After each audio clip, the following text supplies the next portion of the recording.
Take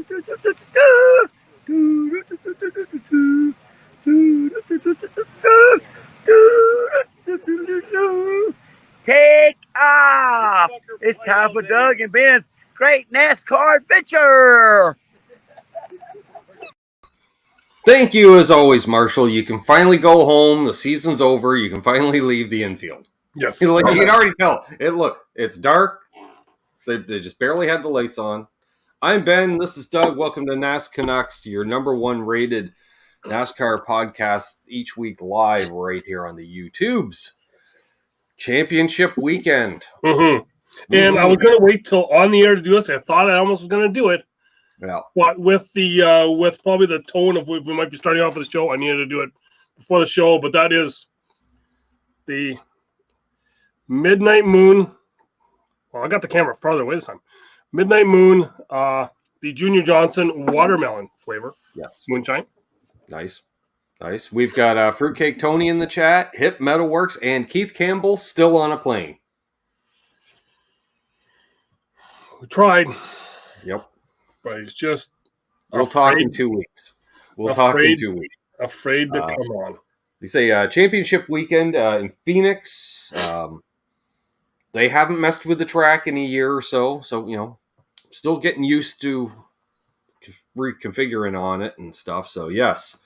Top 3 series, and there was an ARCA West series as well that I believe Sammy Smith had won, if I'm not mistaken. And so going into the trucks, we had Zane Smith, Chandler Smith, so all the Smiths. All the Smiths. Who else? What's his name? Ben Rhodes. That'd be it? Ty Majeski. That was it. I was like, all right. I'm like, there is no way. I watched that 4 days ago. I am not going to remember all these names. Yeah. So, hey, Symmetry. And, so, one thing I'll say, and we were talking off air about it, which was a theme for most of the weekend was by the end of the first stage, we had the top 4 that are in the championship running in the top 4. Yep. So, and I thought this isn't going to be dramatic at all, but fine. I'd rather watch them drive door to door, bumper to bumper in many ways. That was great. Okay. And I think the other thing that we haven't seen as much before, I want to say before with all the other final races, but I think the other word of the weekend was dominance by one truck car. Yeah. All weekend. Yeah. Which leads to a topic I was going to bring up off air, but we'll just touch on it now because it only takes a minute or so. Should they move the championship race every couple of years to a different track? Because we know certain drivers do well at certain tracks. You were watching somebody today, weren't you? Oh, maybe. Doing my homework. You got the glasses. More than I can say for the other channel. You got the glasses and the beard and the hat going to go with what you're talking about. And I have to say, I did listen to that, and I agreed with that as well. I do think that, move it around a bit. Yeah. Because you're going to get those guys who are just, we're going to focus on that track just in case. Here's an idea, just off top, because part of the schedule is because of weather, right? Like, we can't be running New Hampshire to finish the season. It's too cold. You don't, put it this way, Doug, you don't want to stall on pit road and the crew's going, anybody got cables? The weather this past weekend in the north. Yeah. Not too bad. Not too shabby. Yeah, but, not normal. So, I would say, let's say the last 4 races. So that's like the last round and then the championship race. Those 4 tracks, you could probably intermingle. I would think so, yeah. Like talk of a throwback, let's finish the year in Atlanta. Could, possibly, yeah. Stuff like that. But yeah, so we had 4 championship trucks running, and even then, though, because it was, a lot of green flag for the whole start of the race, but then we got into a series of cautions at the end, and it, bunched up the field and came down to tires. How about let's go a little earlier in the race? Yes. How about Christian Eckes trying to make his truck into a Superbird with the deck lid kind of just hanging up there, just with the yeah. Well, there. And then which then led to, I think, tweet of the weekend was Tim Duggar tweeting, "Hey, don't worry, I'm okay," because he was on that deck lid of that truck. Right. So, yeah. So it came down, and I don't know exactly who was I really pulling for. Chandler Smith, I guess. Well, last you were liking Majeski last week, and I thought, well, yeah, I figured he was the favorite. He was the favorite. But I guess like watching the race, I was kind of rooting for Chandler Smith because he's been around a bit. Well, and he's been second the last 2 years. That too, and and he's taking over Dinger's seat next year, so I'll keep my eyes on him, right? Yep. And we've had a fondness for KBM and what they do for the sport. Yep. Which is weird that we do, because other organizations do similar things we don't like, but that's okay. We know what's happening over there. I actually spoke wrong because I said Chandler Smith was second the last 2 years. It's actually been Zane Smith who's been the second the last 2 years. Right. Got my Smith a little mixed up. Well, fortunately scoring didn't, because Zane Smith won the title. I can blame it on something.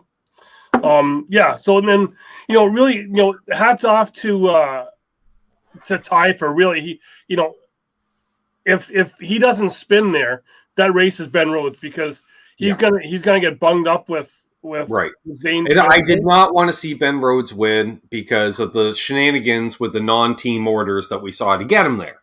Yes. As far as I was concerned, he shouldn't have been in that race. Yeah. Right. And and honestly, Zane Smith winning, like, I don't like or dislike Zane Smith. I think he's already driver.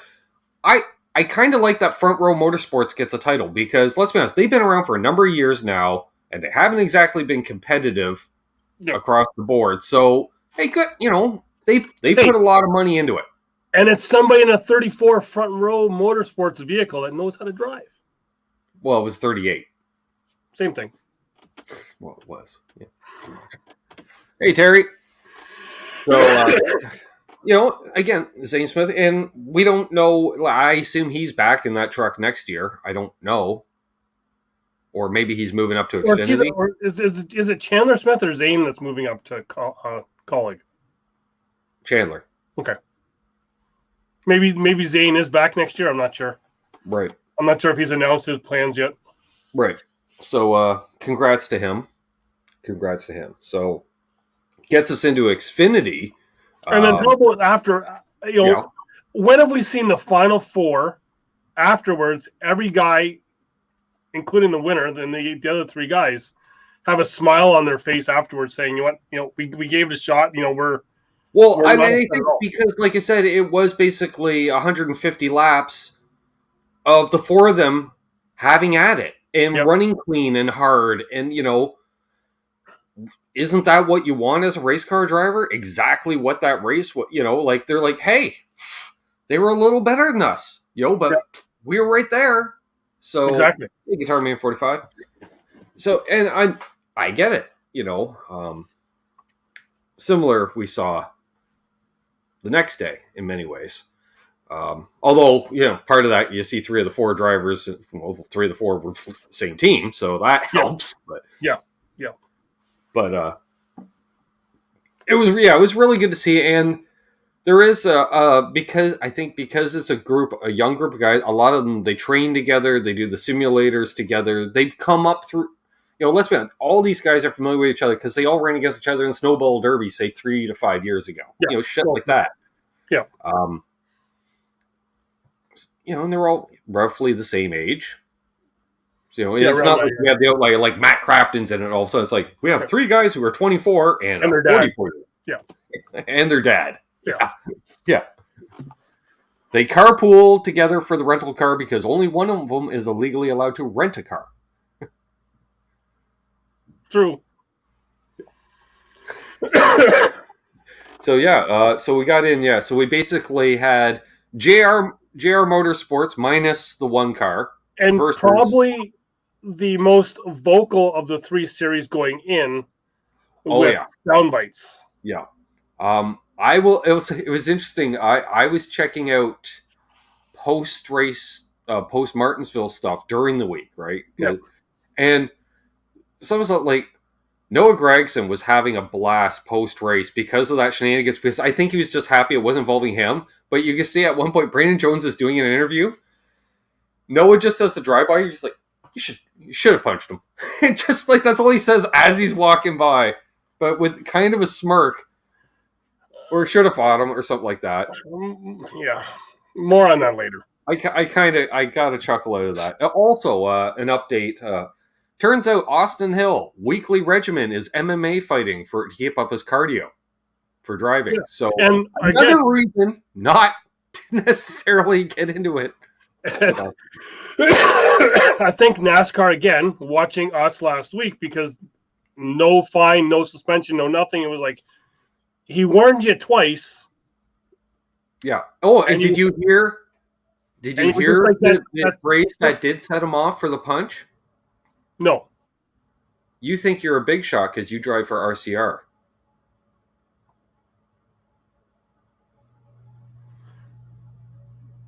Where did Myatt Snyder drive for last year? Exactly. That's what he said. You think you're a big deal because you drive for RCR. And next thing you know, he was kissing asphalt. Yes. Yep. But NASCAR did talk to Austin Hill and said, hey. He may be like that circle fly on a horse's ass. You just can't hit him. Well, this is the thing. And like Junior said, the cops could have been involved real quick. Yeah. Like if Myatt had hit his head and, God forbid, something happens, then your race career is over. Your freedom might be over for a long time. Yeah. So, yeah. Anyway, so we had 3 JRM cars in, and Ty Gibbs waving the flag for JGR. Going in, I thought, honestly, Gibbs versus Gragson, because between the two of them, they've won basically half the races this year. Yes. Yeah. And, And then Gibbs throwing the first proverbial punch, picking up the pole. Yep. He was very focused. It was interesting because, again, with the media stuff, I didn't hear, Ty was engaging. He wasn't the robot that he was at times this year, because that's happened. Yep. Which I get. Again, you're young. Also, media, Yep. And it's not the same. I think when you're running an ARCA and you're just talking to, say, an MRN guy or or something like that. I think he did a fantastic job going in and saying, you know what, I've talked with the team, I've apologized to the team, I know what I did wrong. Yep. And that was his stance. Yeah. Unlike and that was an interesting thing. Yeah, that came out last week with the fact he basically did a full roll call at JGR. Yeah. Every single employee, whether you're hanging bodies, tuning engines, sweeping floors, didn't matter. Wear a shirt and tie, crunching numbers, didn't matter. Everybody come down the shop floor, and we know that's a big shop floor. Oh, yeah, we do, yeah. And so that would be 300 employees, we'll say, and just apologize across the board because, as we know, that team's a family. More on that later. Yeah. And, and I think, and we kind of talked about it, and maybe, we all know what happened, but I think he stayed focused. I think the other guy stayed too much focused on him. Well, I think part of it is, that, like I say, I noticed that cockiness, and he's already got one eye on the 42 car in the Cup Series. Yes, and I think he was trying to get the sound bites to get Ty focused on him, maybe. Yeah, he was trying to get into Ty's head, but it didn't work. Ty had the blinders on and just, here's what I'm going to do. I think Ty was taking all the Adderall last week. Laser focus. Yes. Let's not get into cornhole. But no, I think that took. Hey, Charles. That took Noah's focus off the race. on what he needed to do. Yeah. On the other hand, maybe Noah needed to do that too, right? Because if he gets in his own head, he's just going to puke all over himself. And plus, we know that he can't focus forward anyway. No. So, yeah. So honestly, going into that race, I was pulling for Josh Berry. Yeah. For me, because I don't have a dog in the hunt. I like Allgaier, but I don't think Allgaier's got it. And Josh has been pretty hot as of late. And I just like the idea, first full-time season, guy's 30 years old, ex-bank teller. Why not? Yeah. Proof that the dream can still happen. Yeah. And I'll be honest, again, it was basically a repeat of the night before. Top 4 cars to the front with, and Ty won both the stages. Who would have thought that? Who would have thought that Ty could work the outside like that at Phoenix? Well, and the interesting thing every was, restart, we had some, because we had the tire fall offs and stuff. So we did have the comers and the goers a bit, and Ty's car was falling off, and Gregson, it took him a while to get to it, but he would get to him, and so it's not like he was just checking out every run and just keeping a cushion of a lead. That wasn't the situation the whole race. It was definitely a competitive race. And then again, we come down to caution, and it got to the point where I'm watching the 9 and the 54, Doug, and I'm like, am I actually going to root for Gregson here? No, right? And I thought let's just have good, hard, clean racing. And when Gregson got by Ty late in the race at one point, this was me on Saturday. Like every Saturday. Yeah. So, and when it got by, I thought, I hope Ty doesn't lose his temper and turn Gregson, for the win, because that's what he was saying all week. Yeah. That's what he was saying all week. That I'm gonna take him out. I'm gonna do this. I'm gonna No. The 54 take out the 9. That's what I thought was going to happen. Okay. Because the 9 got by him, and we've seen Ty does not like to get pat. Nobody likes to get pat, but he sometimes pop-off valve goes off when Ty gets passed by certain cars. But I think in the race, he knew that he had the stronger car. Yes. And I think that's what kept him focused, knowing that, I can get to this. What I'm saying. This is what we're getting to. And so he goes by, and I'm like, don't hit him, you little goofball, don't hit him. Stay focused. And he did. That's great to see, and again, it came to a good, hard, pretty clean. There's a little rub, but again, a rub. Well, you took the air off me. I got a little loose, and I might have touched you. Okay, well, that happens, and there wasn't any hollering after the racing or anything like that. How about those? The big thing. Oh, he got into his teammate. On Martinsville. Yeah. Noah punts Brandon Jones, right? And then coming in those last few laps, Allgaier and Gregson actually touched. They kind of went into each other. So again, that was just hard racing. Yeah. There, because those cars are getting a little bouncy and a little twitchy, and and yeah.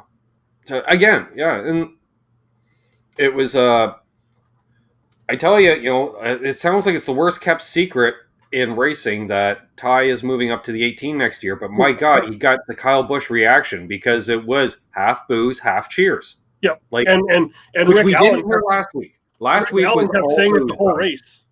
Hmm? Rick Allen kept saying it the whole race. You're going to see these two guys in Cup next year. Yeah. Do you know something we don't know? Nothing's been announced yet. I think it's good. They're waiting for the sponsor, and then they announce the driver and sponsor together. Yeah. That's all that is. It's going to be, like I told you the other day, it's going to be a Richard Childress Racing press conference. Yep. Before anybody steps up to that podium, everybody already knows what the deal is. So, besides, Junior's going to spill it a week or two in advance anyways. So Ty Gibbs wins the title. Okay, sure.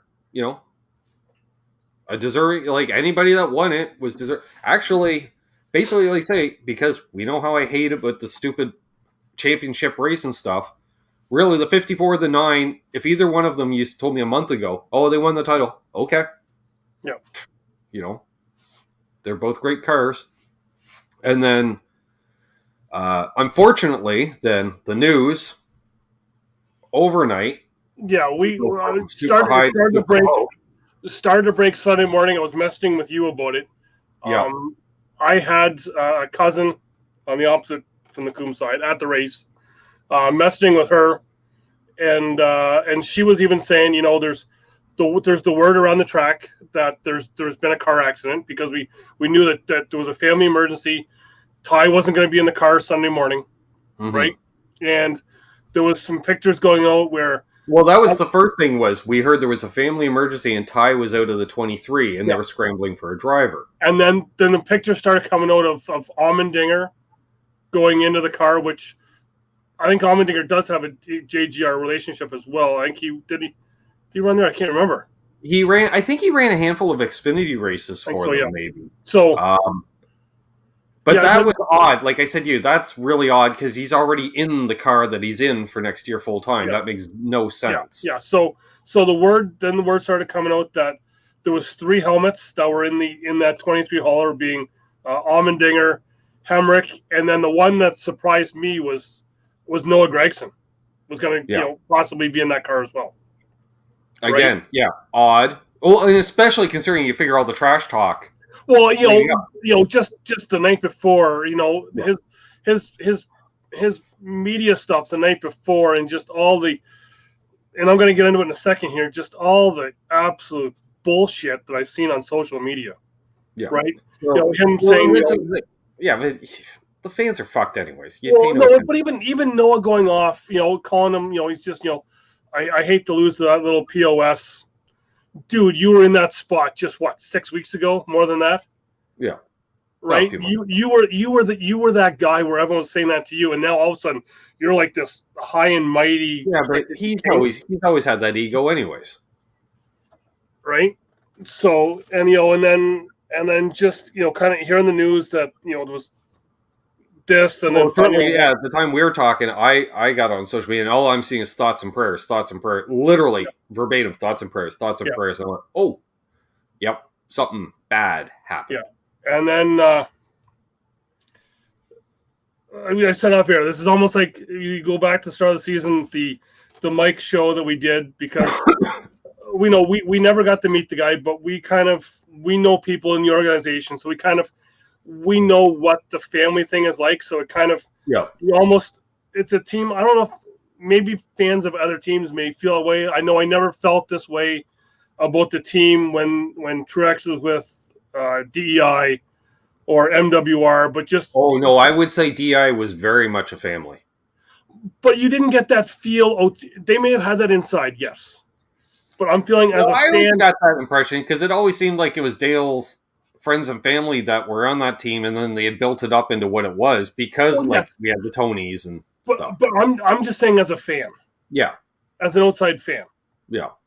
Getting that feeling. So you kind of got to know just what that team was like, and talking to some other people, kind of as the news kind of broke, and talking with them, with Coy passing, which is just absolutely horrible. But you kind of, and then seeing the absolute shit that I've seen on social media, with people, I don't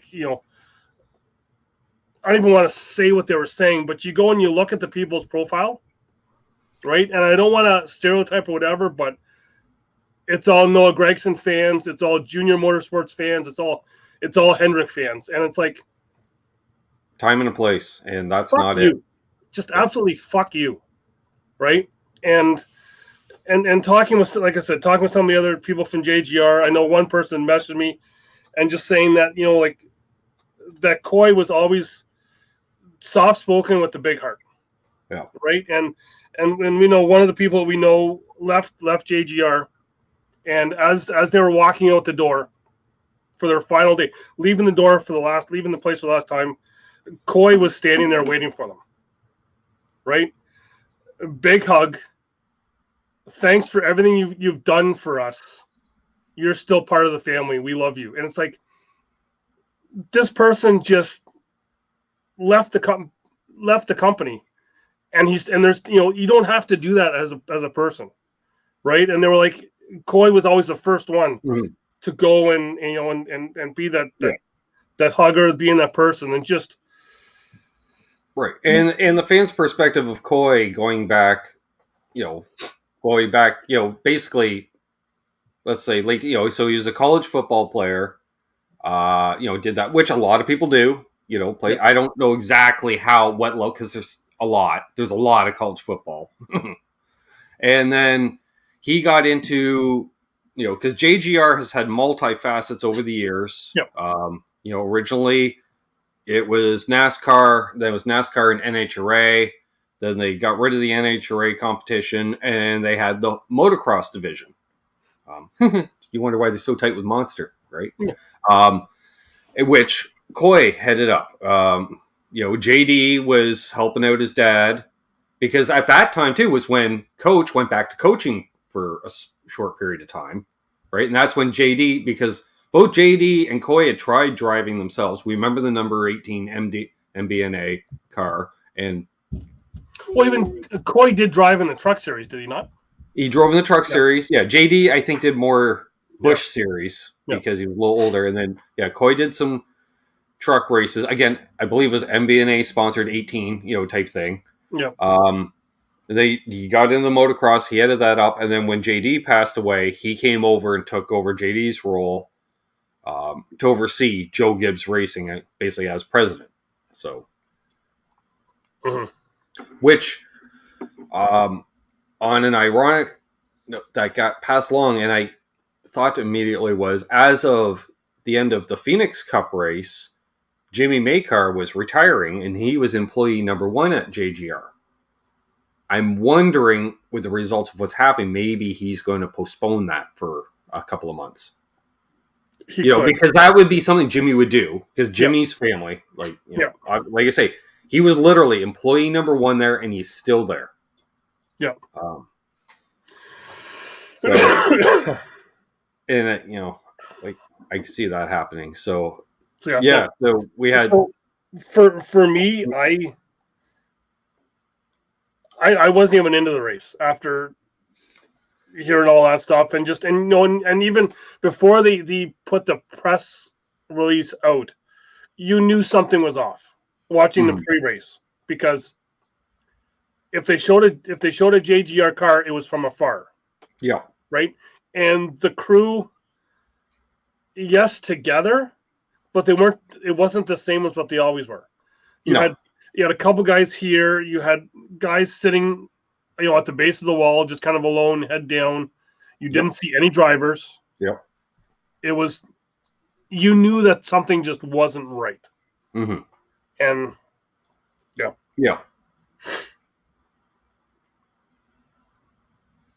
I maybe as owner at that time, Keith, because the way the ownership worked at that time, you could only have your name on one car as owner. So JD may have been listed as the owner of the 11. It's quite possible. I'm not too sure on that. And no cause or anything yet has been out for Coy. Yeah. And so we're not gonna. It was Hemrick in the 23. So Hemrick went and drove the 23. Yes, who has that connection with them. Oh yeah. I just thought it was ironic when you list off the 3 drivers that were rumored. I'm like, it's odd they're all Chevy drivers, but on the other hand, it's who's still around in the garage area, because most of all the truck guys would be long gone. Most of the Xfinity guys are gone. It's just who's hanging around as much as anything else. And had it been Atlanta, we probably would have had Sammy Smith in the car, or something. You know what I mean? Like another Toyota driver, because they're big on stuff like that.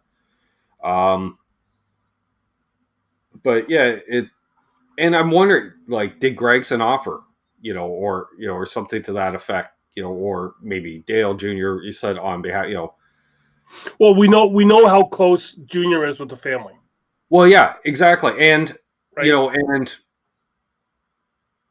build up the karma books from Gregson. That's not that's an olive branch. Like, hey, season, hey, we did it. Shake hands, move on, type thing. Yeah. Or it's the simple thing is, like I've seen on the short track level, like guy gets in another guy on the track in the qualifying race. Well, I help direct you. I'm going to come over and help fix your car because I don't want to beat you that way, Yeah. right? It's that kind of mentality. So we go in. We only had the charter cars start the race. I noticed. None of the others decided to make the trip. Imagine that. Mm-hmm. And we didn't have the top four all to the front. No. But again, we had a car on the pole that was in the final four. Yep. But I'd say, a lot, because, and I don't know, part of it being the car itself, but it seemed like a lot of the non-cars, like, Blaney was on fire. Truex was having a decent race. Larson was up there, and it wasn't like, oh, it's just the guys that were eliminated last week. Yeah, no. It was much more than that. I honestly think that the dominant car of the race was Blaney. It seemed that way. Yep. And, which, obviously I was pulling for him in the race there. And because, again, it got down to the final four, and I'm looking at the final four, and we got Joey Logano, Chase Elliott, There's two guys we haven't had good run-ins with, personally. No, literally. Which, I want to step back to one thing. I was talking with those fans. Again, there's two people that we've shit on this show many, many times. Yeah. But something like that happens to a family member, we ain't gonna go there. No. Right? It doesn't take a good race fan to not go there. It takes a decent human fucking being to not go there. Yes. All right. So, who were the other two Chase guys? Bell, right? Christopher Bell, and that other guy. What's like 24? No, but he was pretty hot. Oh, yeah, the melon. Yes. The Hale melon. The Hale. So I'm looking at it, right, Doug? And I'm like, okay, now one of these is not like the other, right? And I'm like, all right, well, I guess I'm cheering for Christopher Bell because on paper, former dirt tracker. I'm like, all right, but again, I'm not really a big JGR fan, but I thought this would be nice, and so. And we all know how NASCAR is. Yeah, these things happen. Yeah, so it was good. It was good, hard racing. The only really incident was the one and the 9 getting together, but that was because the 9 figured the 1's going to let off to let him come across his front bumper, and Chase. Here's an idea. Have you actually I got just a small piece of advice for Chase Elliott. Do you have any downtime? As far as I know, you don't have kids running around distracting all the time. Spend some time watching the race on replay. You get a different perspective, and you'll understand Ross doesn't lift. Not at all. Never has. No. Probably never will. You might have heard about the incident at Martinsville. Proof, he doesn't lift. Yeah. Which absolutely shocked me with the booth. That they did not pin it on Ross right away. Well, because they couldn't. They all saw it happen. Right? And it's, yeah. Yeah. And they're, because they've all been there. And they're like, we can't, I was surprised they didn't throw Chase's spotter under the bus. Which, if anyone's going to throw under the bus, it's going to be his spotter. Right. All right. Cheers, Keith. Hope you don't land too hard. Safe landing. Smooth. Yeah. So, but Bell was kind of, the first part of the race, he was kind of in the hunt, but he was at least 2 adjustments away. I think Chase Elliott was off the pace, basically. Yeah. More or less a non-factor. His team was keeping him in the race. Yeah. As much as anything else. And I think he was, and what happens to Chase when he gets scared of being out of the loop or something? Then he starts driving like a wild man. Yeah. And I think Bell would have been in that final hunt if it wasn't for the finger getting caught in the lug for the rear tire changer. Yeah, that's not good. Yeah. No. We also, just to cap off the year in style, a Ford caught fire. Yes. Apparently, it was Keselowski's turn. Couldn't finish it. I think Keselowski was the only Ford in the field who hadn't caught fire yet this year. Yeah. So, also, I don't know if you've seen it, the 17 had one of their tire changers or tire carriers get hit during the race, and he's all back safe. He's all good, checked out, and he's fine. Because I don't want to laugh, but watching it, he gets clipped, and he basically just drops the tire. And the front carrier or the front changer or whatever, I think it was carrier, without knowing, he starts rolling the tires back, but he rolled the tire that needed to go on the rear tire. Rolled that back, and the rear tire changer's like, what I need a tire. I need a tire.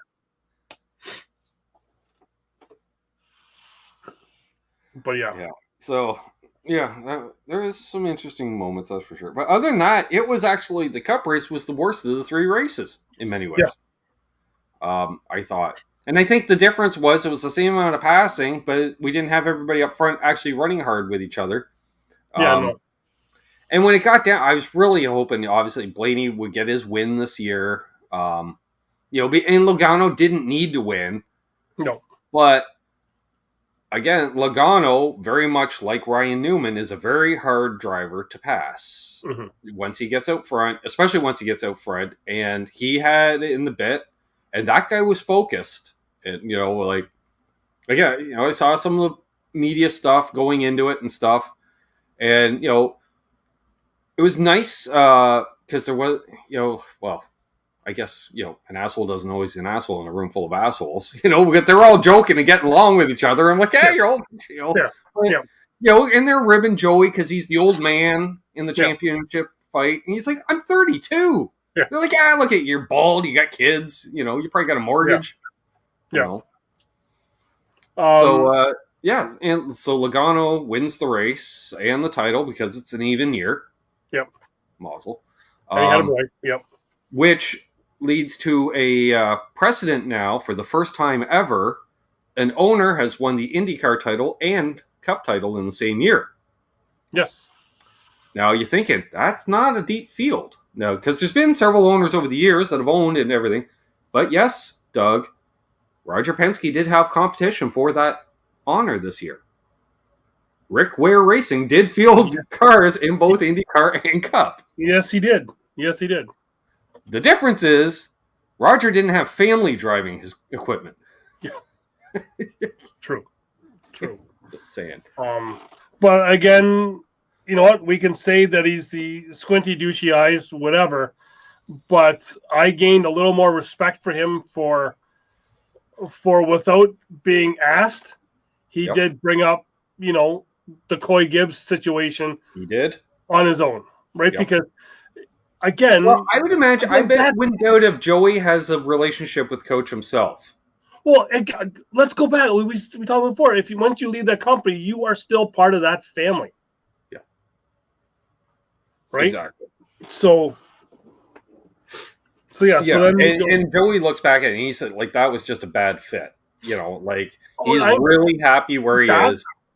That is Joey Logano is the reason why Ty Gibbs is not already in a Cup car now. Yes, full time, and why they may be hesitating and wanting to keep him in Xfinity one more year. Exactly, it's because of Joey Logano. Yes, because they rushed Joey. Yeah, which then leads to, and let's be honest, they did rush Joey because they pushed Tony out of that car, basically. Yes. Well, there was that whole because they went to Toyota. Tony had the Chevrolet deal signed, so I think there was a rush on both sides. Yeah, for that. Yeah. But so then so they were saying going into it, Joey Logano, 1 title, 30 race wins. That's a debatable Hall of Fame career. Now he's got 31 wins and 2 titles. That pretty much guarantees him into the Hall of Fame. Yeah. Which I'll say. Okay, Doug, Joey Logano, Hall of Famer. He's not the first douchebag to go into the hall. Won't be the last. No. I'm looking at you, Jimmy Johnson. No. Actually, Jimmy's mellowed. Once he got away, he got out of the cult. Yeah. Speaking though of organizations that are very much like family, I will say Hendrick Motorsports. It's clear because even the booth are still lifers. You know what I'm saying? Once you're inbred, yeah. But and again, although Mr. Hendrick is one of those guys, like, hey, my cousin passed away. I need to get to Tennessee. Well, you drove for me 12 years ago. Here's my plane. Yeah. So speaking of the family, your thoughts on the interview and the non-answer post-race? Oh, from Chase Elliott, who refuses to answer questions? Yes. I was like, oh, you're doing your pissed off Kyle Busch impersonation. Because Kyle kind of set that precedent. And Kyle does it at times, but Kyle's one of those, I don't want to talk to you guys. You have to talk to us. Fine. And he does the non-answers.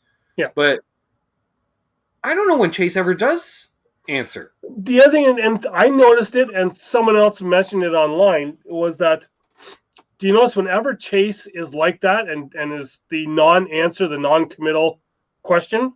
Yeah, he has Jeff Gordon on him. Jeff Gordon is always there talking to him first. Yeah.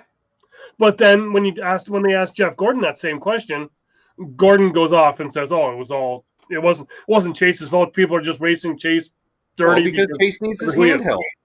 Still, obviously, the man still needs his handheld through life. It's pretty damn obvious. He needs handlers. He's had handlers his entire life. And I think he's still upset that Larson is the better driver at that team. Yeah. I'm not going to say Chase is a bad driver because I've seen Chase do some stuff that's impressed me. However, he's not the best driver in that organization. No, not at all. No. He might be the second best, but I still think William Byron's better than him too. True. Yes. So that brings us into some news and notes going into the off season. Stuff that I kind of started hearing rumblings. Was it Wednesday night I was messaging you? I don't know. Sure. Well, a couple nights before it actually happened. Jimmy Johnson back. Yeah, we should have technically let off the show with, but yeah. Yeah, well, Yeah. There's a lot of things we could have left the show. Speaking of one of the worst kept secrets. Yep. I'm looking at you, Dirty Mo Posse. Update your default thumbnail. Thoughts on Jimmy Johnson. Thoughts on Jimmy Johnson. Thoughts on Jimmy Johnson. I'm like, why do you keep having that up? Oh, because you're holding back on some news. Mm-hmm. Yeah. I did not see that coming. I will say that. If anything, you would think he would have bought into Hendrick or something. Yes. But then he would have to take Jeffy's spot. Not necessarily. Jeffy gets to wear the white collar. Jimmy's happy wearing the blue collar. Yeah, true. Jimmy could be taking over more of a Kurt Busch style role, right? That driver liaison thing going on. Because, hey, we got a driver coach for you. 7-time champ. Okay. We just don't have a Granted, laptop. He's like, I didn't win anything after I lost my laptop, but... No. So, just going back to the Cup race for a second, because NASCAR had the highest numbers they've had. This is the first time in 5 years that the numbers haven't dropped in viewership from the previous year. It was the highest rating since 2019. Yeah. So, looking at the ratings, where do you think the highest rated northern state or northern city for the ratings for the race on Sunday?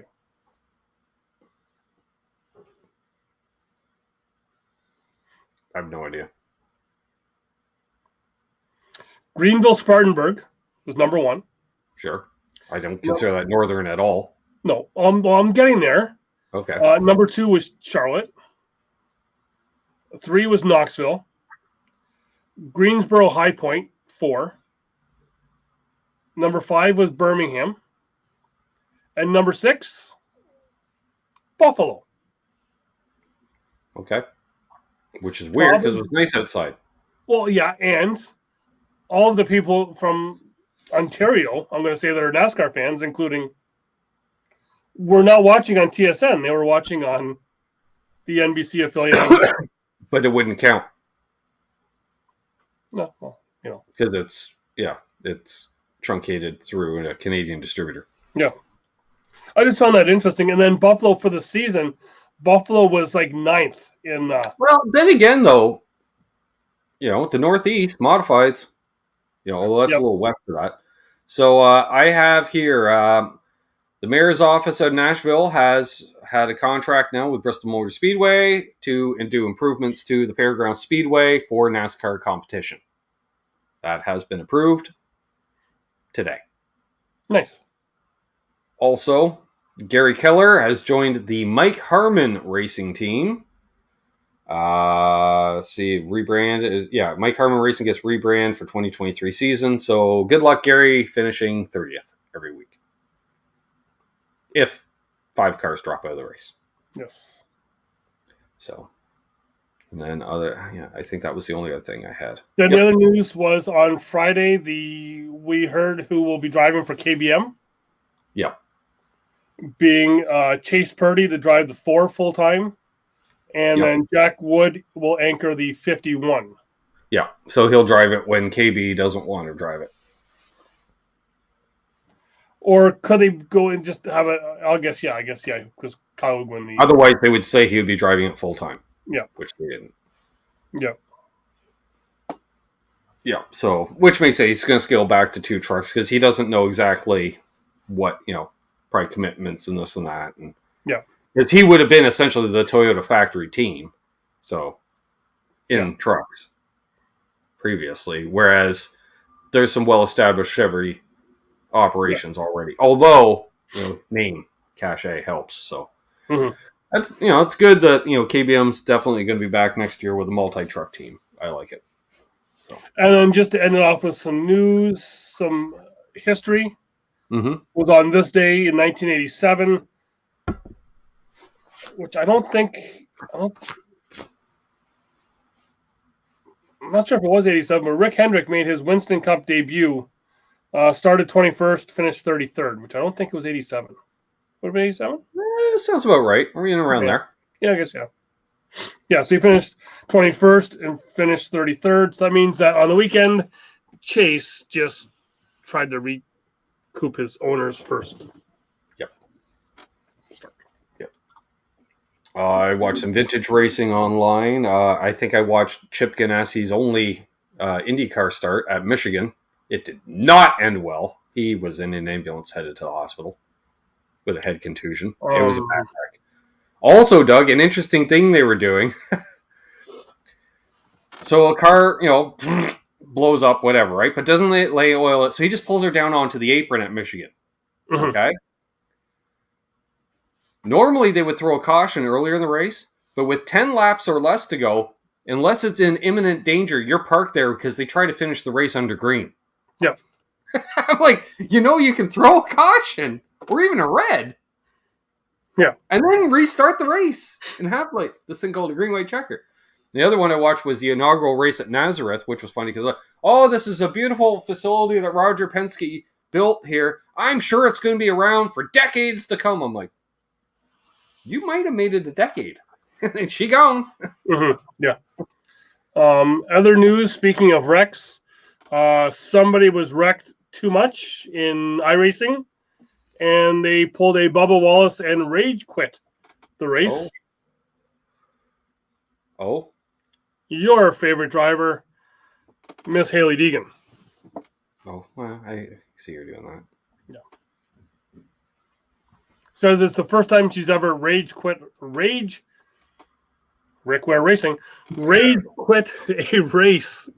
before. I want to hear you say Rick Ware rage quit a race. Yeah. Yep. So. I don't think we have anything else. I think that's it for the moment here. Yep. Yeah. We may do a daytime show next week. I have to see what the schedule is. If not, we'll definitely be back because we may do the off-season thing. Yeah, I think we could probably do. If not every 2 weeks, maybe we'll do.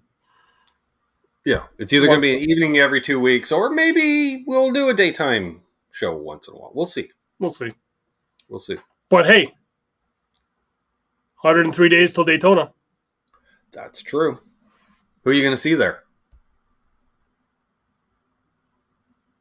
Some racers. Come on, I teed you up.